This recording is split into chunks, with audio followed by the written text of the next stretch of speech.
an old woman who became the brain of the Barker-Karpis gang. Ma Barker. The media described Ma Barker as a ruthless murder plotter and protector of the gang formed by her children. The director of the Bureau of Investigation that handled Ma and her gang said Ma was the most ruthless, dangerous, and resourceful criminal brain in the last decade.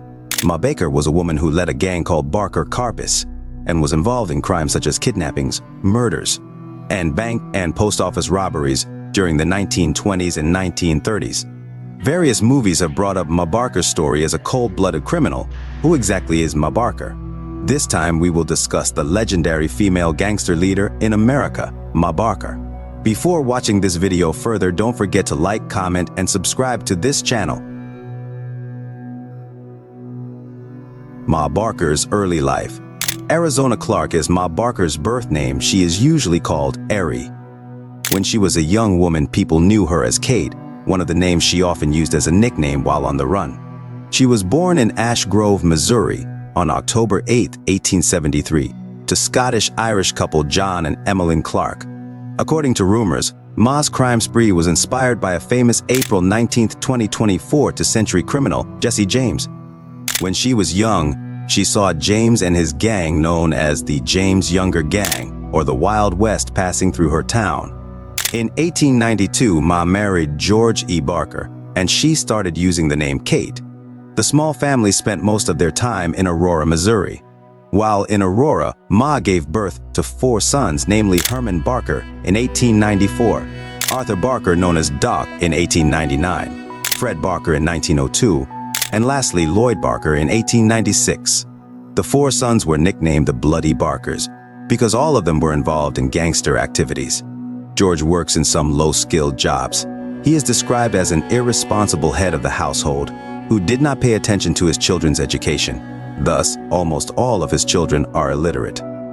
While living in Aurora, the family lived in poverty. Around 1903 or 1904, the Barker family moved several times to Webb City, Tulsa, and finally to Oklahoma. This affected the basic education of their eldest son, Herman. When Herman was 17 years old, he and his 3 brothers started hanging out with gangsters around the old Lincoln Forsyth School in Tulsa. It wasn't long before the Barker boys became members of the Central Park Gang. They began to commit acts of crime. As they grew up, the crimes they committed became more severe and detrimental. In 1915, Herman and his 3 brothers committed a highway robbery located in Joplin, Missouri. Ma never prevented or disciplined her children. Instead, she defended and took offense to the humiliation she experienced. "My poor innocent son," she said. She was so angry that she decided to move out of Tulsa on August 29, 1927. Herman and his 3 brothers, along with other members of the Central Park Gang, were involved in an attempted robbery. Herman shot a policeman in the mouth at point-blank range. He, who was surrounded by Kansas police, decided to shoot himself to avoid prosecution. From 1928 to 1931, her 3 living children were in prison. Arthur was imprisoned in the Oklahoma State Prison, Arthur in the federal prison in Leavenworth, and Fred in the Kansas State Prison.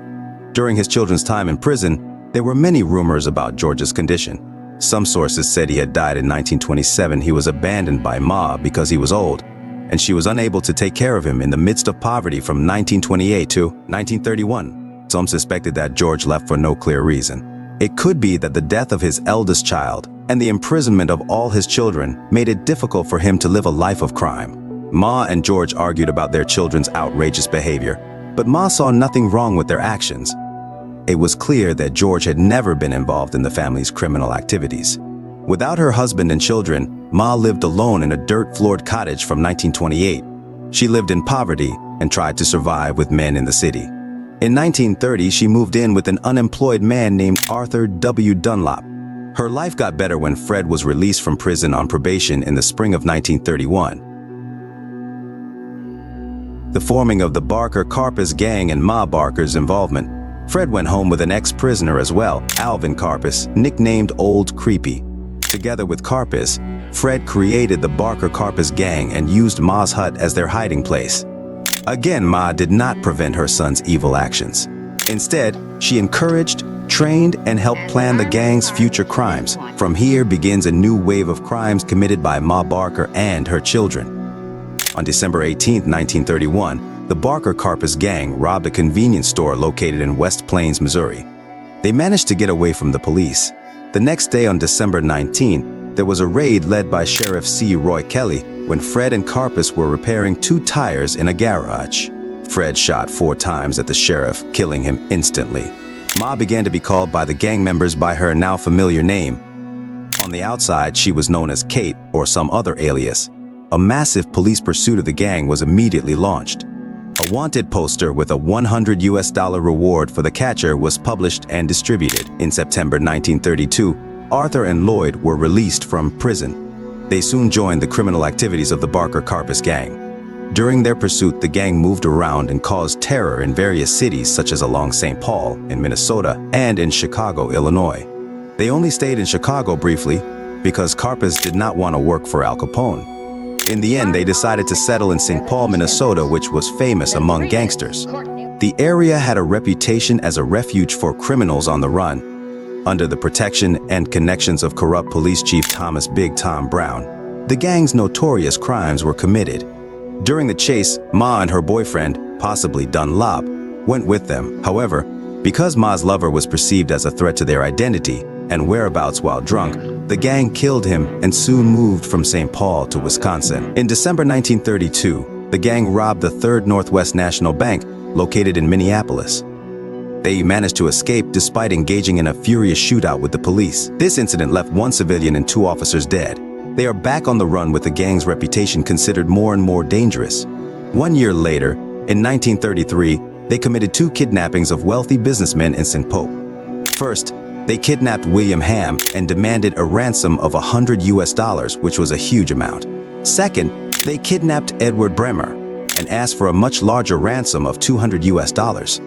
The FBI, which had been chasing and searching for them from 1931 to 1935, used the latent fingerprint method, which was a new technology to investigate both kidnapping cases. Arrest and disclosure of mob breakers. The search for their gang was in full swing, plus they also lost their connection and protection from Big Tom. They moved around more often. They also briefly returned to Chicago. On January 8, 1935, Arthur Doc Barker was arrested by the FBI around Chicago.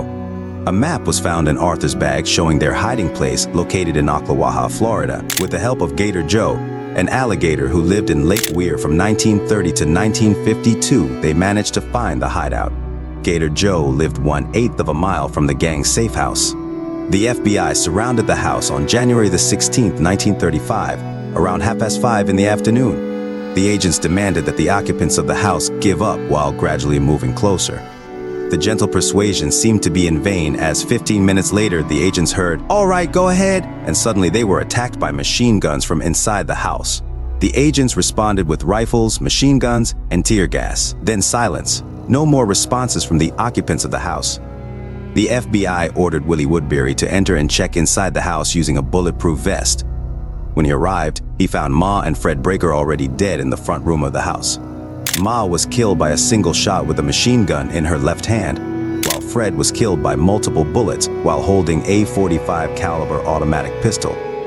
The FBI also found a small armory in the house that stored many types of guns, such as 2 Thompson machine guns, 1 .33 caliber Winchester rifle, 2 .45 caliber automatic pistols, 1 12 caliber Browning automatic shotgun, 1 380 caliber Colt automatic pistol, and a 12 caliber Remington pump shotgun, plus various types of automatic pistol clips, a number of ammunition and machine gun drums. The arrest was witnessed by a group of high school students from Ocala, a city located 20 miles north of Florida.